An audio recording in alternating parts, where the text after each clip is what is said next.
बिस्मिल्लाहिर्रहमानिर्रहीम अस्सलाम वालेकुम। सुप्रीम कोर्ट से मैं हूं इब्रार हुसैन अस्तोरी और नाज़रीन, आज का दिन इंतहाई अहम है। ख़ासतौर पर जुडिशल कमीशन ऑफ पाकिस्तान का अहम इजलास चीफ जस्टिस पाकिस्तान याया अफरीदी की ज़ेर सदारत होने जा रहा है। इंतहाई अहम इजलास है। उसकी वजह यह है कि एक तरफ इजलास होने जा रहा है तो दूसरी जानिब जस्टिस मंसूर अली शाह की जानिब से जुडिशल कमीशन ऑफ पाकिस्तान के सेक्रेटरी को एक ख़त लिखा गया है। अभी अभी वो ख़त मिला है और उस ख़त में बड़े अहम इंकशाफात किए हैं। ख़ास तौर पर जुडिशल कमीशन के हवाले से जो रूल्स बनाने और जजेस की तैनाती के मामलात के ऊपर इंटेलिजेंस एजेंसियों के हवाले से जो किरदार इस रूल्स के अंदर डाले गए हैं उस पर बड़े सवालात उन्होंने उठाए हैं और जजेस की तैनाती के तरीक़ाकार पर भी बड़े सवालात उठाए हैं। इसके साथ साथ 26वीं आइनी तरमीम के मामले पर भी जस्टिस मंसूर अली शाह ने एक बार फिर जो है अपनी खामोशी तोड़ दी है। वैसे तो वो पिछले दो खतूत में भी, जिसमें एक चीफ जस्टिस पाकिस्तान को ख़त लिखा था और दूसरा जुडिशल कमीशन ऑफ पाकिस्तान के जो मेंबर हैं कमेटी, रूल्स मेकिंग कमेटी के चेयरमैन हैं जस्टिस जमाल मंदोखेल को ख़त लिखा था। उन दोनों खतूत के बाद अब ये तीसरा ख़त इंतहाई अहमियत का हामिल तस्वूर किया जा रहा है। इसकी तफसीलात आज के जुडिशल कमीशन ऑफ पाकिस्तान के एजेंडा क्या होगा वो तफसीलात भी आपके सामने रखूँगा और फिर जस्टिस मंसूर अली शाह साहब के ख़त में उन्होंने क्या मौक़िफ़ रखा है वो तफसीलात भी आपके सामने रखूँगा। तो इंतहाई अहम दिन है। नाज़रीन, वीडियो की तफसीलात में जाने से पहले आपसे ये रिक्वेस्ट है, मेरा यूट्यूब चैनल ज़रूर सब्सक्राइब कीजिएगा ताकि सुप्रीम कोर्ट से जो रोज़ाना की बुनियाद पर नई होने वाली डेवलपमेंट्स के हवाले से आपको आगाही मिल सके। और नाज़रीन, ये भी बता दूँ आपको कि अगर आप कोई राय देना चाहें तो कमेंट सेक्शन पर ज़रूर बताएगा कि आपकी राय को मुकद्दम रखते हुए उस पर अमल दरामद करने की भरपूर मैं कोशिश करूँगा। तो नाज़रीन, चलते हैं अपनी वीडियो की तफसीलात की तरफ। हफ्ते का दिन है और इंतहाई अहम दिन है। सुप्रीम कोर्ट में जुडिशल कमीशन ऑफ पाकिस्तान का इजलास जो 14 दिसंबर को होना था वो मुलतवी हुआ था और आज 21 दिसंबर को होने जा रहा है। तकरीबन 11:30 से 12 बजे का टाइम दिया गया है इजलास। और वज़ीर कानून जो हैं हुकूमती आज़म नज़ीर तारड़ मुस्लिम लीग नून के, वो भी सुप्रीम कोर्ट पहुँच चुके हैं और इजलास कुछ देर में शायद शुरू भी हो जाएगा। तो इंतहाई अहम इजलास है। इस इजलास का एजेंडा क्या है, हमारे ज़राए के मुताबिक वो एजेंडा बल्कि जारी किया गया है supreme judicial commission of Pakistan की जानिब से। जुडिशल कमीशन ऑफ पाकिस्तान का एजेंडा क्या है, 21 दिसंबर को होने वाले जुडिशल कमीशन ऑफ पाकिस्तान के इजलास का एजेंडा जारी कर दिया गया है और सुप्रीम कोर्ट आइनी बेंच की मुद्दत में तोसी एजेंडे का हिस्सा है। यानी सुप्रीम कोर्ट में 26वीं आइनी तरमीम के बाद जो आइनी बेंच तश्कील दिया गया था उसकी जो मुद्दत थी वो ख़त्म हो रही, तो अब दोबारा से जुडिशल कमीशन ऑफ पाकिस्तान ने आइनी बेंच तश्कील देना है। सिंध हाई कोर्ट में जुडिशल कमीशन ने जो है आइनी बेंच तश्कील दिया, उसके बाद सुप्रीम कोर्ट में उससे पहले दिया गया और अब सुप्रीम कोर्ट में इसकी जो एक्सटेंशन है या दोबारा कॉन्स्टिट्यूशन है जुडिशल कमीशन ऑफ पाकिस्तान में आइनी बेंच की, वो दोबारा की जा रही है। सुप्रीम कोर्ट आइनी बेंच की मुद्दत 4 जनवरी 2025 को ख़त्म हो रही है, यानी 5 जनवरी को ख़त्म हो रही है और सुप्रीम कोर्ट में जो छुट्टियां हैं वो 31 दिसंबर तक हैं। तो उसके बाद 4 दिन उनके पास हैं और उन 4 दिनों में यकम से जाके 4 तारीख तक 4 जनवरी तक मुकदमात सुनना है। लेकिन मुमकिन तौर पर लगता नहीं है कि वो कोई केस सुनेंगे जब तक ये दोबारा बेंच नया तश्कील नहीं दिया जाता। इसके अलावा जुडिशल कमीशन ऑफ पाकिस्तान के इजलास में आइनी बेंच का मामला भी एजेंडे में शामिल है। आइनी बेंच जुडिशल कमीशन की जानिब से 2 माह के लिए बनाया गया था। आइनी बेंच 5 नवंबर से 4 जनवरी 2025 तक के लिए बना था, यानी 2 माह, 5 नवंबर से 4 जनवरी तक 2 माह मुकम्मल हो जाते हैं 4 जनवरी 2025 को।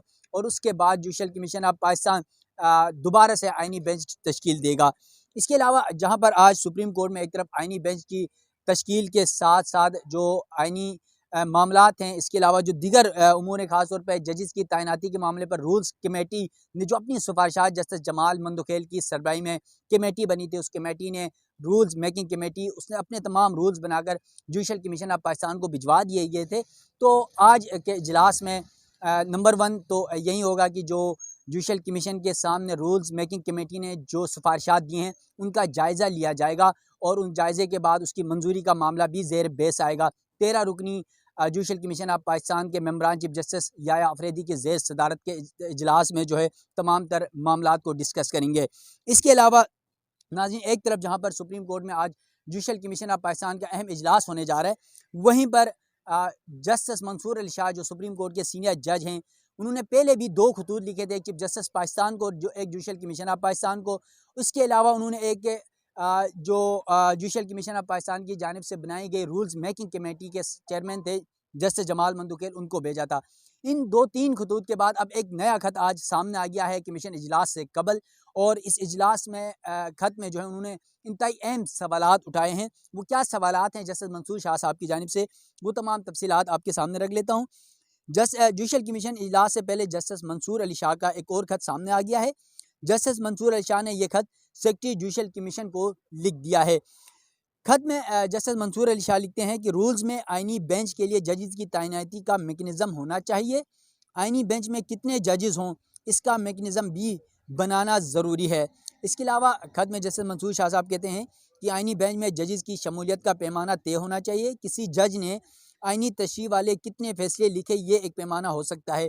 यानी जो आईनी बेंच तश्कील दिया गया था उसमें जो शामिल जजेस हैं या जजेस होंगे, उन जजेस का ये क्राइटेरिया भी तय किया जाना चाहिए कि उन्होंने इससे कबल कितने आईनी मुकदमात सुने, आईनी मुकदमात के फ़ैसले किए, आईनी मुकदमात के जजमेंट्स या फ़ैसले लिखे। वो तमाम तर मामले का जो पैमाना है उसका भी जायज़ा लिया जाना चाहिए। ये खत में जस्टिस मंसूर अली शाह साहब ने बड़ा अहम सवाल उठाया, क्योंकि एक तासुर ये दिया जा रहा था कुछ जजेस ऐसे हैं जिन्होंने कभी अपनी जो जुडिशल हिस्ट्री में एक भी आईनी मुकदमा नहीं सुना, और आईनी जो मामलात हैं उनके ऊपर उनका अबूर भी नहीं है, उसके बावजूद वो आईनी बेंच का हिस्सा है। तो इस बुनियाद पर जस्टिस मंसूर अली शाह साहब की जानिब से ये सवाल उठाया गया है। इसके अलावा जस्टिस मंसूर अली शाह साहब अपने खत में लिखते हैं, कमीशन बगैर पैमाना तय किए सुप्रीम कोर्ट और सिंध हाई कोर्ट में आईनी बेंच तश्कील दे चुका। यानी ये कह रहे हैं कि जो पहले सुप्रीम कोर्ट में आईनी बेंच 2 माह के लिए जो तश्कील दिया गया था, उस पर भी कोई तरीक़ाकार वाज़ेह नहीं किया गया, और उसका जो पैमाना था कमीशन ने उसका भी जायज़ा नहीं लिया। और सिंध हाई कोर्ट में भी आईनी बेंच तश्कील दिया गया, और वहाँ पर भी ये नहीं देखा गया कि कौन सा जज आईनी मुकदमात का माहिर है, कौन सा जज नहीं है। उस बुनियाद पर आईनी बेंच तश्कील दिया जाना चाहिए था, लेकिन सुप्रीम कोर्ट में जब आईनी बेंच तश्कील दिया गया, इस मामले को ज़ेर गौर नहीं लाया गया। सिंध हाई कोर्ट में आईनी बेंच तश्कील दिया गया, फिर भी उस मामले को ज़ेर गौर नहीं लाया गया। तो ज़रूरी है कि जुडिशल कमीशन ऑफ पाकिस्तान आईनी बेंच बनाने से पहले इस बात का जायज़ा लें कि सुप्रीम कोर्ट हो या हाई कोर्ट्स में आईनी बेंचेस की तश्कील हो, उसमें जो भी जजेस आएंगे क्या उनको आईनी मुकदमात के ऊपर अबूर हासिल है या नहीं है। इसके अलावा जस्टिस मंसूर शाह ने जजेस तैनाती से मुतल्लिक़ रूल्स पर मजमूई राय भी दे दी है। जस्टिस जमाल मंदुखेल को ख़त में भी उन्होंने कहा था। इसके अलावा वो रूल्स मेकिंग कमेटी को भी अपनी सिफारिशात दे चुके हैं। तो इस हवाले से उन्होंने अपने रूल्स के हवाले से जो जुडिशल कमीशन ऑफ पाकिस्तान के रूल्स होंगे वो पहले ही दे चुके हैं। इसके अलावा जस्टिस मंसूर अली शाह ने जजेस तैनाती में ये बड़ा अहम सवाल उन्होंने उठाया है, इंटेलिजेंस एजेंसी से रिपोर्ट लेने की मुखालिफत कर दी है। यानी जो जुडिशल कमीशन ऑफ पाकिस्तान की रूल्स मेकिंग कमेटी है, उनकी कमेटी के जो सिफारिशात हैं उस सिफारिशात में ये लिखा गया था, जैसे जमाल मंदुखेल साहब की सरबराही में 5 रुकनी कमेटी है, जिसमें ऐसे पाकिस्तान तहरीक इंसाफ से अली ज़फ़र साहब हैं, और पाकिस्तान पीपल्स पार्टी से सेनेटर फ़ारूक नाइक साहब हैं, तो अटॉर्नी जनरल है, वज़ीर कानून है। तो इस मामले पर वो ये कह रहे हैं कि भाई आपने अगर ये तमाम मामला रूल्स बनाने थे, तो रूल्स में किसी भी जज का क्राइटेरिया तय करने के लिए जो इंटेलिजेंस एजेंसियों से रिपोर्ट मंगवाने के का जो शिक शामिल की गई है, उस शिक को जो है वो जैसे मंसूर शाह साहब कहते हैं वो काबिल कबूल नहीं है। और फिर कहते हैं कि इंटेलिजेंस एजेंसी का किरदार दिया गया तो इसका गलत इस्तेमाल हो सकता है। अगर एजेंसियों को आप ये किरदार देते थे कि कौन सा उम्मीदवार जज के लिए आएगा, कौन सा नहीं आएगा, उसकी रिपोर्ट एजेंसियों से मंगवाएंगे, तो फिर एजेंसियां अपनी मर्ज़ी की रिपोर्ट देंगे या फिर उनके हिसाब से जो मामलात होते हैं वो देंगे। लेकिन इस मामले पर अदलिया के किरदार, उनके अदालती कैरियर को देखा जाए।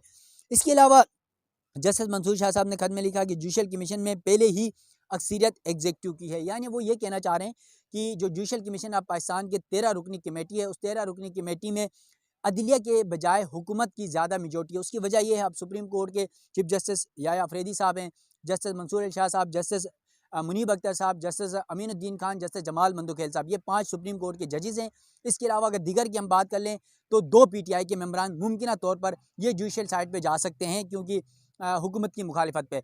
तो बाकी अब 5 और 2 7 हो जाएंगे। 7 तो दूसरी तरफ भी जो 6 हैं उसमें से भी, अब जज में से भी आपको पता है 2 जजेस खासतौर पर जस्टिस जमाल मंदुखेल साहब और जस्टिस अमीनुद्दीन खान साहब पहले ही हुकूमती साइड पर जा चुके हैं। तो इस हवाले से ये तासुर जा रहा है कि हुकूमत की इस जुडिशल कमीशन ऑफ पाकिस्तान में मेजॉरिटी है। अब यहाँ पर पाकिस्तान पीपल्स पार्टी से सेनेटर फ़ारूक नाइक साहब हैं। इसके अलावा हुकूमत से आप देख लें तो वज़ीर कानून आज़म नज़ीर तारड़ साहब हैं, अटॉर्नी जनरल मंसूर उस्मान ऐवान साहब हैं जो हुकूमती वकील हैं सुप्रीम कोर्ट में। इसके अलावा पाकिस्तान पीपल्स पार्टी के अलावा मुस्लिम लीग नून से शेख आफ्ताब साहब हैं। इसके अलावा एक खातून हैं खुर्शीद बरोचा साहिबा, वो भी हुकूमती हैं। तो इस तमाम तर मामले पर वो ये कहना चाह रहे हैं कि हुकूमत पहले ही जुडिशल कमीशन ऑफ पाकिस्तान में उनकी ज़्यादा तादाद है, तो इस सूरत हाल में अगर आप इंटेलिजेंस एजेंसियों से भी रिपोर्ट लेते हैं तो फिर मुश्किलात बढ़ सकती हैं।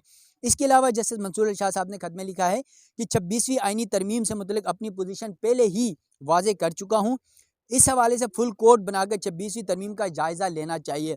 ये मौक़िफ़ वो पहले भी रख चुके हैं और उनका यही मौक़िफ़ रहा है कि 26वीं आईनी तरमीम का जो मामला है वो सिर्फ आईनी बेंच नहीं सुने, बल्कि सुप्रीम कोर्ट का फुल कोर्ट बैठकर इस मामले को पहले डिसाइड करे।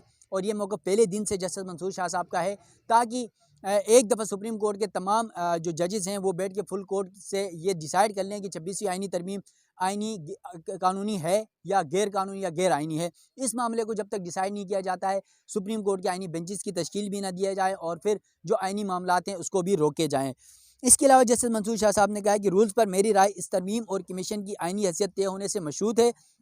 जज आइन की हिफाजत और इसके दिफा का करने का हलफ लेता है। इसके अलावा जस्टिस मंसूर शाह साहब ने कहा कि जज तैनाती के रूल्स भी इसी हलफ के अकास होने चाहिए। तो ये जस्टिस मंसूर अली शाह साहब का खत इससे एक ऐसे वक्त पे आया कि जब जुडिशल कमीशन ऑफ पाकिस्तान का अहम इजलास आज होने जा रहा है और इस इजलास में तमाम मेंबरान शरीक होंगे। और पिछली दफ़ा भी इजलास इसी बात पर मुलतवी हुआ था, क्योंकि जुडिशल कमीशन ऑफ पाकिस्तान के रूल्स बनाने थे और फिर रूल्स बनाने के लिए कमेटी तश्कील दी गई थी। और ये रूल्स बनाने का आइडिया भी जस्टिस मंसूर शाह साहब ने, जो चीफ जस्टिस पाकिस्तान याया अफरीदी साहब जो जुडिशल कमीशन के सरबराह भी हैं, उन्हें खत लिखा था। उसके अलावा जुडिशल कमीशन के मेंबरान को खत लिखा था। तो उस खत के बाद ये तय किया गया था कमेटी की जानिब से कि एक नई कमेटी ज़ेली कमेटी तश्कील दी जाए और जिसके चेयरमैन जो है जस्टिस जमाल मंदुखेल साहब को बनाया गया था। तो उस कमेटी ने अब रूल्स मेकिंग कमेटी ने रूल तमाम बना लिए और रूल्स जो है कमेटी को भिजवा दिए हैं जुडिशल कमीशन ऑफ पाकिस्तान को। और जुडिशल कमीशन ऑफ पाकिस्तान आज के इजलास में सुप्रीम कोर्ट, हाई कोर्ट्स में जजेस या चीफ जस्टिस साहिबान की तैनाती के हवाले से जो रूल्स की सिफारिश की गई है उसका जायज़ा लेना है। तो देखते हैं कि आज के इजलास में क्या कुछ होता है।